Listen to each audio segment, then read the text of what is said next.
Wow, that's an incredible introduction, and I want to just say, Nick and Kevin, Horizons is an incredible festival, and I've always it's been on my radar for many years. I'm not in New York very often, so there was a happy convergence to be able to be here. And I have to admit, man, when I was hearing Sandor Iron Rope do his song, I was like, yo, that would be a cool DJ remix.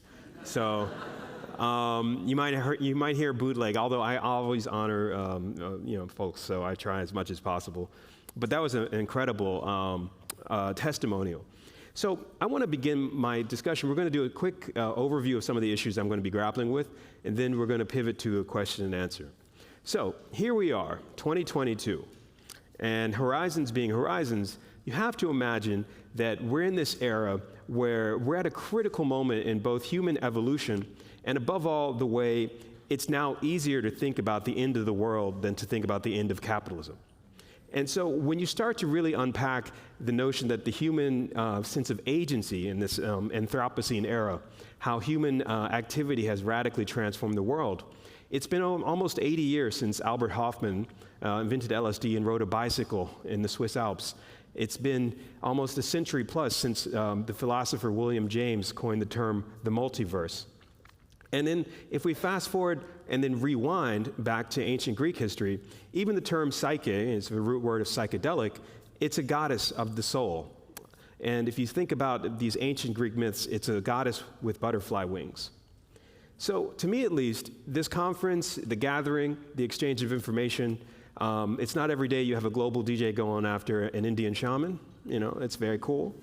But how much we think about this notion of the dialectical process, the exchange, the way that we can kind of think of information as a new kind of acoustic portrait of the soul in evolution.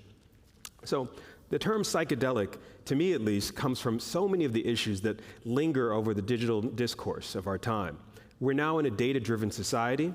One could argue that algorithms, more than almost most human actions now, shape the contours of modern discourse. I've even seen right-wing lunatics arguing with the bot on Twitter. It's not a good sight. But once you start to think about, here we are, 2022, Trump wouldn't have existed without Twitter, for example. One could argue that the right-wing fever dream that's going on with the overturning of Roe v. Wade, of the notion that our consumer actions are having our species slow walk towards extinction. One term I want to have as a takeaway for everyone to kind of riff on tonight is that the imagination is the ultimate renewable resource. Thank you. I want everyone in this room to think about the infinite possibilities each of us carries with us as we leave tonight, and above all, those possibilities and how they manifest. You've turned left on a corner, you could have turned right, that's a different universe. One could argue, when William James coined the term the multiverse in 1895, it was in an essay called A Life Worth Living. And he felt that there was an infinite choice of possibilities at every level, at every thought. And so tools like psychedelics allow us to rethink that notion of potentiality.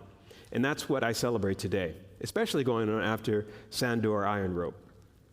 So can I get the next slide? Here we go. We're going to hopefully this will all work. There we go. So several years ago, I took a studio to Antarctica, and I went to several of the main ice fields to do what I call acoustic portraits of ice. And I was fascinated with the way that the Anthropocene era had sort of had the human mind itself unfold and contrast with all of these different notions of time. When you go to Antarctica, you see deep time. Millions and millions of years of glaciers, millions and millions of years of things that have been left because there have been no humans there. It's considered to be one of the most remote places on Earth. And generally, it was a place of mythology. Nordic versus other religions, Valhalla, you name it. But the update here for the 21st century is that human actions have now radically transformed the continent. And I wanted to carry a studio in a backpack and go to several of these ice fields to kind of do portraits of climate data. Now, what does that have to do with today's conference? So when you're in this kind of notion of deep time, you actually can see the glaciers moving in a way that has completely radically transformed the continent. And when you think about America, even this place that we're sitting in now was carved by the movement of glaciers. And those glaciers took tens of thousands of years. The Great Lakes, the plains, the mountains of the Rocky Mountains, etc. All of them come from this notion of the transformation of the planet and its rhythms, its tempo. But the human imagination has radically shifted the tempo of the planet. And one could argue the Anthropocene era is our mind grappling with what we've unleashed with the information about our mind. So it took me about 8 hours to walk to the edge of this mountain, and it was an incredible thing because as a downtown New Yorker, my studio was a couple blocks from here. This is about the most remote I've ever been on Earth. I mean, I've been to the Arctic Circle near the North Pole, and I've been to near the South Pole. But when you get to this kind of place where the deep sense of time lingers over the conversation, the ice speaks. One could argue that it's a place where you can see millions of years stratified into the layers of the Earth. You dig down 10 meters, and that's about 10 million years. You go down 20 meters, 30 meters, 40 meters. But the Anthropocene is doing that for us. You can easily see this is a picture of devastation. The ice is melting. One could argue the continent itself will more than likely be devastated by the middle of this century. In fact, it's already on its way. So Greenland, the North Pole, the South Pole, they're all reflection sites of the Anthropocene sort of madness that human beings have unleashed on the planet. So what I wanted to do today is kind of riff with Nick about some of the issues that we're all grappling with, psychedelics as tools for hitting the reset button on the human imagination as we kind of grapple with this onslaught of information. And one could argue that now we're facing a kind of corporate colonization of the subconscious that most social media represents. So a couple of years ago, I did a series of debates and discussions with Larry Harvey, who founded Burning Man. In fact, a couple blocks over from here, me and The Economist magazine invited Larry to come and talk about the economics of Burning Man and the notion of what is free. So the gift economy, one of my favorite books by Lewis Hyde, it's called The Gift. And the notion that how we think of free culture, free expression, and above all freedom, it's been hijacked by the discourse of the right wing in the 21st century. They're free, but not you. They can make a choice about a woman's body, but not you. And so how do we start to update and kind of calibrate our response to the sort of politicization of the human mind in this notion of information as a psychedelic tool? So in 1915, this is a very famous photo. I always love to try this one out, but it's considered to be the first sound system. In 1915, there was a gentleman by the name of Luigi Russolo. He wrote a book called The Art of Noise, The Arte del Rumore. He also was a kind of a proto sort of adjacent to fascism. Mussolini took his tools and then was able to kind of create a sense of panic and madness and fear in the population that Hitler leaned back and also used the same tools. Technology, for example, the Nazis and the fascists were the first to adopt TV and radio. One could argue the US, we had a right-wing movement led by a gentleman by the name of Father Coughlin, who hijacked radio as well. So social media is the 21st century kind of update of this. But when he had these concerts, the futurist concerts, they were controversial. The audience was furious. They threw bottles at him. It's kind of the original punk rock. And they threw bottles at him saying, "Where's the band?" And he said, in the future, all music will be coming from these kinds of devices. And you can look around you at all these speakers and see who won. So the artist is always at the edge of the current tools of the imagination. And in fact, one could argue Da Vinci on over to further people like Nikola Tesla, they're grappling with this notion of the psychedelic implicit in the everyday reality they, as explorers of the consciousness, kind of bring to manifestation for all of us. So technology is not neutral. It is an ideology, and above all, what goes in does come out.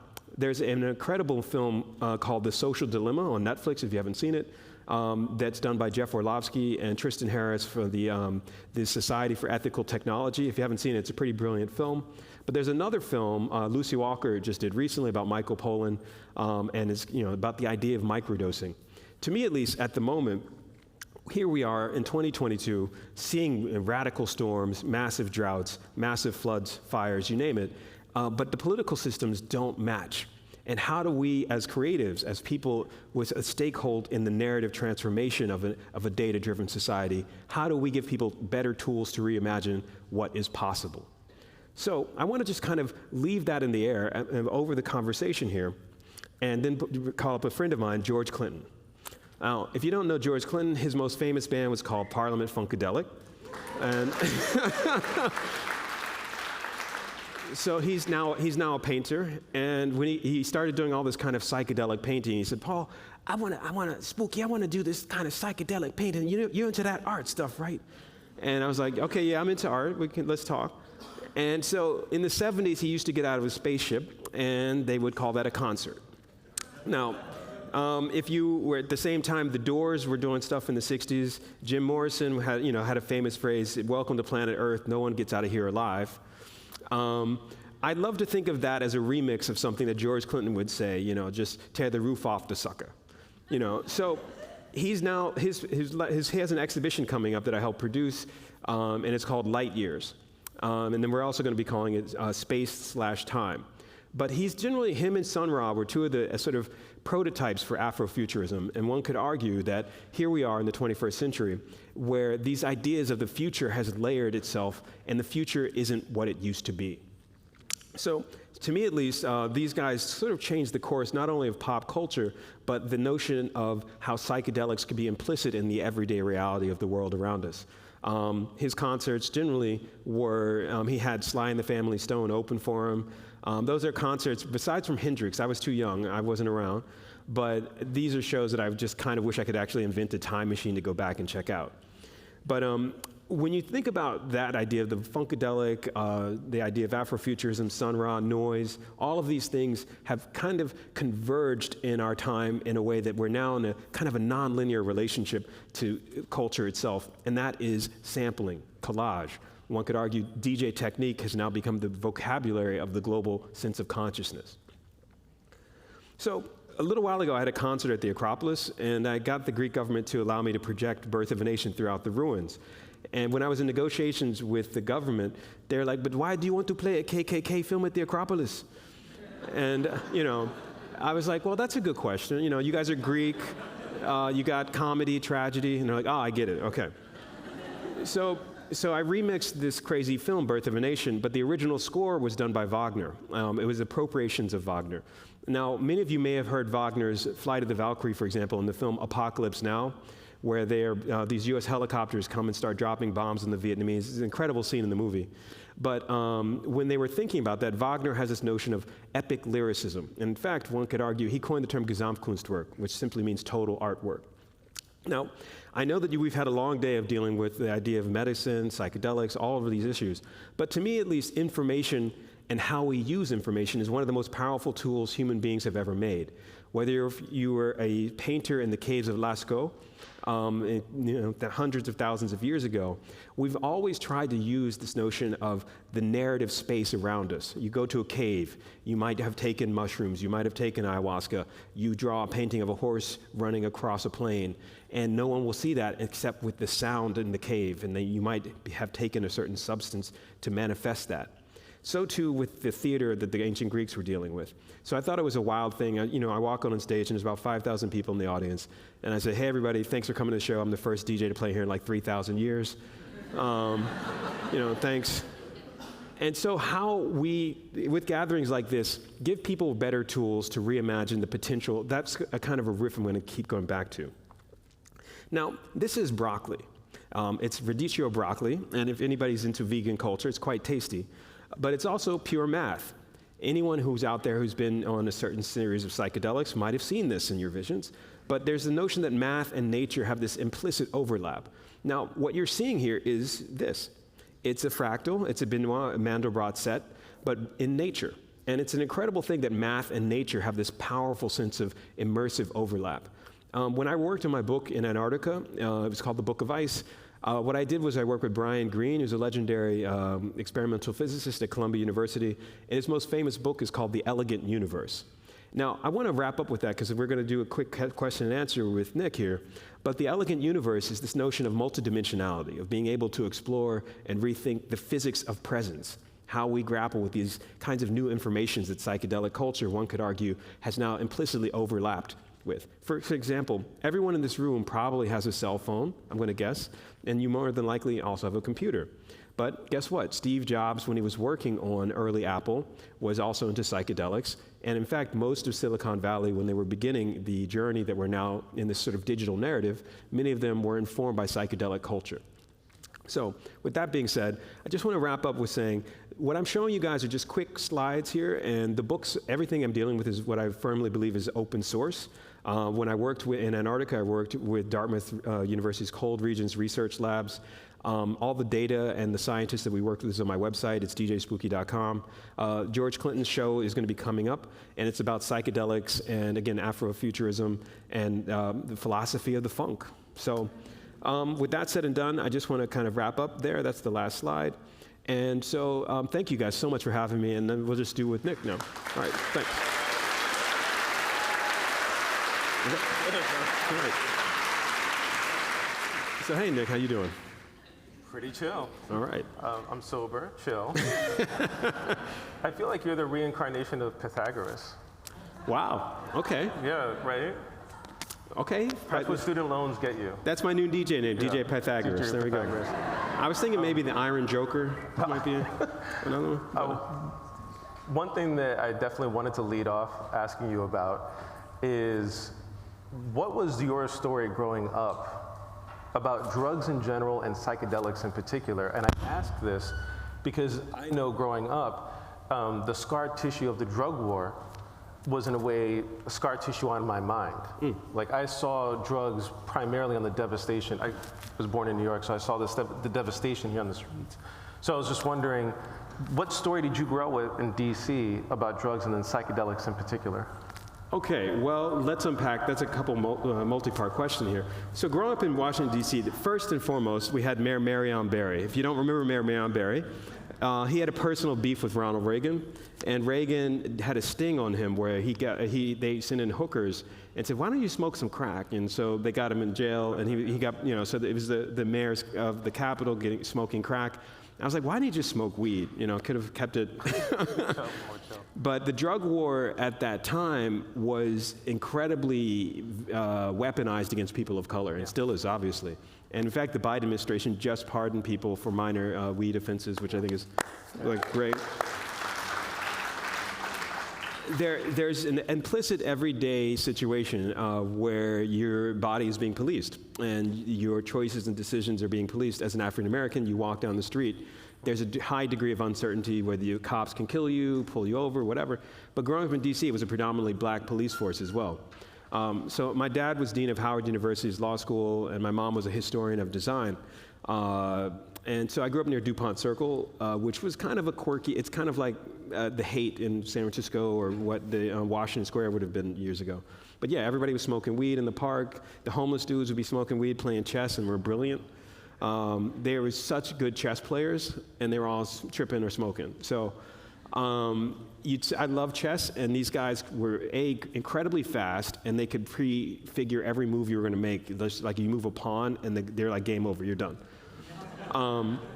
So one time a friend of mine had come back from Jamaica and had bought some mushrooms and was like, hey, do you want to try some of these? So I was like, okay. So I took some of the mushrooms, and I was working at a crazy yogurt store. In DuPont Circle, my family, we owned our own business. And up the street was a famous restaurant called Food for Thought. And a legendary band called Bad Brains used to be the waiters there. And also Fugazi. It was where other vegans hung out. If anybody knows DC, there's another family-owned store called Kramer Books.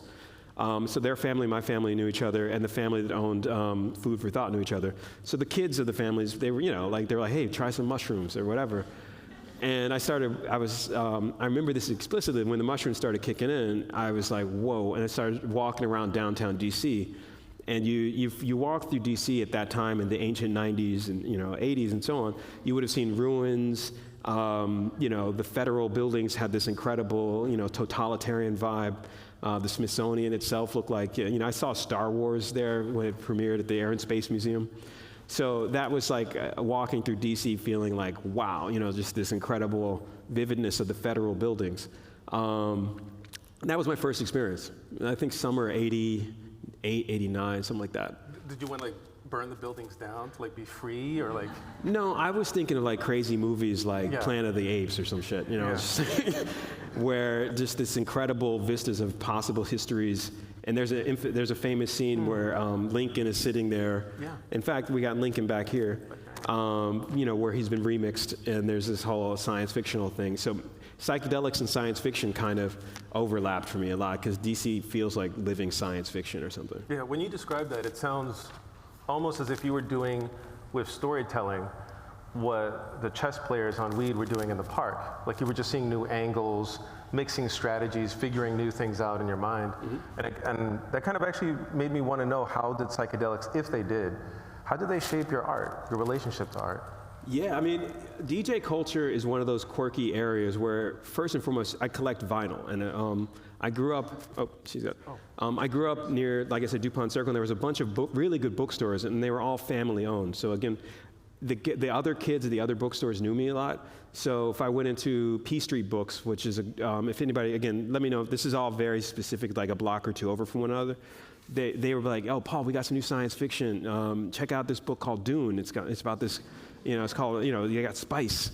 And I was like, okay. And next to P Street Books was a record store, and their kids there knew me too. So we would either trade each other, or I always got free vinyl, or got vinyl like really cheap because we all knew each other. So it was kind of like the 90s at that time. It was kind of like I was really into Funkadelic. I just grew up around that constant. Chocolate City is what George Clinton would call it. So psychedelics wasn't really a core component, but it was kind of like a dip your foot in the water a little bit. And DC at that time was a kind of drug war, battle zone. Like you had the Reagan administration, Bush administration, then you had the mayor getting caught smoking crack. It was, growing up around that was just like, and then I was listening to Bad Brains, kind of, on mushrooms or something, but not a lot. I mean, occasionally. But DC, it was a crossroads, and in fact, one could argue it influenced a lot of the rest of the music because a lot of other electronic music, Meat Beat Manifesto, even Shep Ferry did the Obama Hope poster. He got a whole DC thing. So a lot of artists came out of there, and next thing you know, there's bands like Thievery Corporation. They're friends of mine, and so on and so on. I mean, it sounds like, so in terms of the narratives around drugs, there were just multiple narratives. There are narratives that you're seeing in science fiction, like the spice from Dune, and then there's also what you're seeing on TV, the mayor being basically put into jail for smoking crack in the hotel room on the police surveillance. And then you're also in this kind of intersection of cultures. Cultures are just flowing through your brains as you're going through this.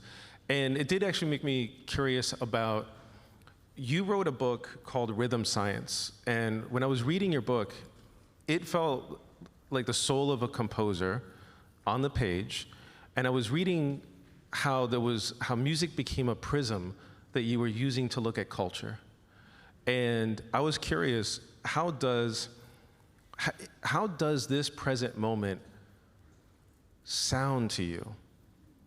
If you were to make not just a particular song, not just one or two news events, but the vibe, the energy of our moment, with its incredible political polarization, the multiple crises, but also the doors that are opening between peoples. How does this moment sound to you as a song? Wow. Well, I would probably say it's a crazy, fucked up song, but I'd rather hear, Sander Ropeman do a little bit of singing for a little bit. But electronic music is a mirror we hold up to society. It's about patterns and why there's a kind of an extinction going on, not just of actual biological species, but extinctions of languages. We're also having an extinction of different rhythm patterns. And many indigenous people are losing their rhythm patterns to the kids are growing up and they're not really engaging with their indigenous traditions. So too with language. So one could argue there's a flattening of everything into why is it 4/4 tempo, why is it usually a minor chord, things like that, like just from composing. But just for the audience, most of my books are with MIT. I've been publishing with MIT for a while. And while I'm at Yale, I'm going to be working on a couple of books about both quantum physics and sound. But this idea of the quantified era, this is, I firmly believe, if you look at Einstein, Schrodinger, Heisenberg, these are legendary scientists, but they were all music adjacent. And Einstein, when he couldn't finish an equation, would go play violin. And he was quite talented at like transcribing like Bach's Goldberg variations, for example, into violin. But he was really good friends with a legendary Indian poet named Rabindranath Tagore. And they ended up writing a book together that inspired a lot of my thinking. It's called On the Nature of Reality. It's a conversation between one of the world's leading physicists and one of the world's leading poets about this notion of the poetics of presence. There's also another good book that inspires a lot of my music thinking. It's Douglas Hofstadter's book, Gödel, Escher, Bach. So when you start thinking about hip hop, techno, dubstep, and the psychedelic world that we kind of now naturally inhabit, because to me, information is a kind of psychedelic. One could argue that we've moved into that frame. It's very sort of William Gibson, or there's another term, for example, Neil Stephenson, who's one of my favorite writers, coined the term the metaverse. And the metaverse has been appropriated by Mark Zuckerberg. You know, who gives a fuck about that? But Neil Stephenson, you know. And just these kinds of sort of dialectical tensions, that goes into my music and thought. So a lot of my work, I remix and appropriate a lot of older records. My peer group is people like DJ Crush, DJ Shadow, RJD2, the list goes on and on and on, Thievery Corporation, and then the legacy of Funkadelic and Parliament. But you know, Parliament Funkadelic became the DNA for most hip hop. You know, if you look at Dr. Dre, if you look at Public Enemy, everyone kind of goes back to that DNA of Funkadelic in Parliament. So when I compose, I'm always thinking about topical or thematic. Right now, I just finished an album that is a film soundtrack for a Japanese film crew that goes to Mississippi, right, in this election cycle. And it was really interesting composing music for that because the Japanese were stunned by the viciousness and weirdness of the American political landscape. You know, so I'm always working on projects, constant. But yeah, and many of my projects are open source as well. I'm a big fan of Lawrence Lessig at Harvard. He started what you call the Creative Commons. He wrote the introduction to that book, Rhythm Science. So yeah, if you haven't read it, there's bits of it for free online. Feel free to remix it. There we go. You said just a few minutes ago about technology is an ideology, and that struck me. And I'm really grateful that I can ask you this question of, when you look out at the technological landscape that surrounds us, what technologies do you see or experience as totalitarian and oppressive versus the ones that at least offer the promise of liberation? Wow, especially as we move further into the 21st century, it's getting more and more difficult to think about what is the concept of freedom. One could argue we're in this era of, there's a huge rise of right-wing authoritarianism, globally speaking. You have Xi Jinping about to get his third term as the head of the Chinese Communist Party. We have Bolsonaro in Brazil, who's devastating the Amazon. You have all these right-wing parties getting voted in Europe. And it's because they sell fear and lies. Fear and lies are good motivators, but how do we give an antidote to that? So I think psychedelics is one of those things that if you have ever engaged it, it's about multiplicity. It's about complexity. It's about a celebration of the complexity of the human mind engaging the world around you and accepting that nothing is a reductionist, simple thing. So it's kind of like information or language. One could argue language is the most powerful tool we've ever made. I'm a big fan of Noam Chomsky. And when Noam Chomsky was doing a lot of semiotic theory, he did a series of debates with Roland Barthes about the philosophy of language. And to me, at least, language and the ability to kind of, if we can imagine something, we can move towards it. And so that's an incredibly powerful mirror to hold up to society. The problem is the ruling classes know this, so they usually try and have a reductionist model. Whether you're Putin in Russia, where you're not even allowed to say it's a war, this is all very Orwellian. In fact, Orwell remixed a Russian novel. When Orwell was writing 1984, he read a Soviet science fiction novel called We by Yevgeny Zamyatin. And I'm a big fan of a lot of early Soviet science fiction because it had an alternative approach.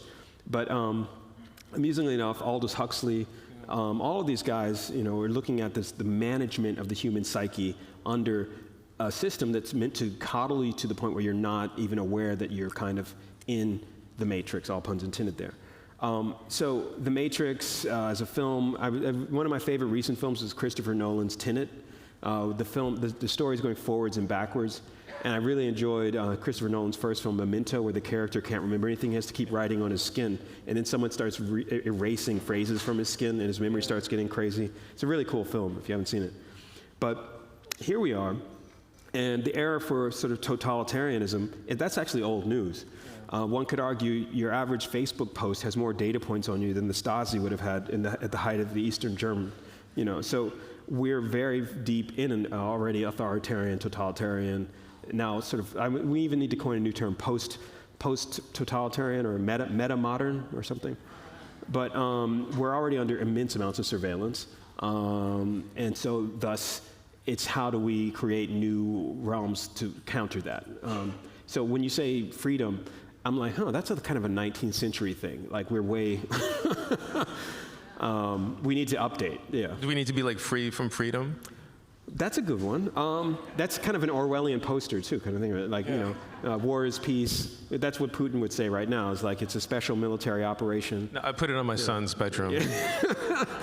And then the Republicans can chime and say, ignorance is strength, and so on. So yeah, Orwell. It's kind of funny because when a lot of people are now saying we're in a very Orwellian time because the manipulation of truth, now post-truth, and all of these things linger over the conversation. But I firmly believe that psychedelics and many of the issues that we're grappling with at this kind of conference like Horizons is how do we give a more authentic vision of being a stakeholder in the narrative. And I think that's the power of psychedelics, personally. That's my, just my own take. This is an organic question, just kind of came out from listening to you. And the 10-second preface is, in teaching literature, especially like Toni Morrison's Beloved, some of the most psychedelic scenes are when she has memories that she inherited from her mother in the book, who was enslaved. And one of the themes within the psychedelic culture is how psychedelics can help you reclaim not only memories in therapy, but in some ways ancestral memories. But yet I wonder, what is your take on that? Because the tradition you're working in is, it seems, about remixing and sampling and not necessarily going back to some authentic origin, but actually kind of reinventing yourself in the sampling of even alien and foreign elements and bringing that into your identity. So I was just kind of curious, where do you stand on that? Okay, all right. Let me give you the Cliff Notes version here. The Earth, one could argue, is about 4 billion years old. The universe is about 13.8 billion years old. So one could argue even our molecular biology, everything that we're made of is made from the dust of stars, it's made from atomic particles that were drifting in interstellar space that somehow magically condensed onto Earth.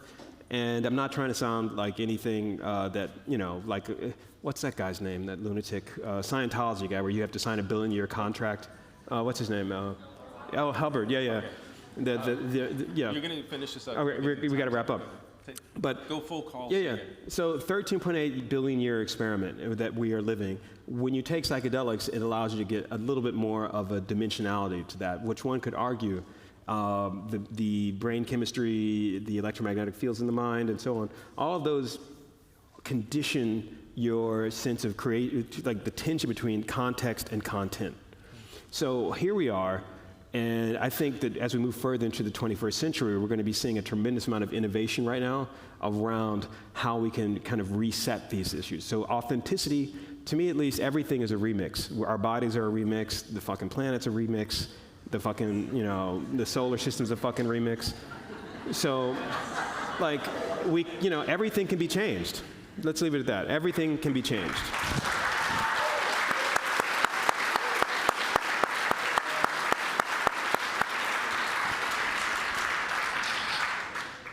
Derrida would be very proud.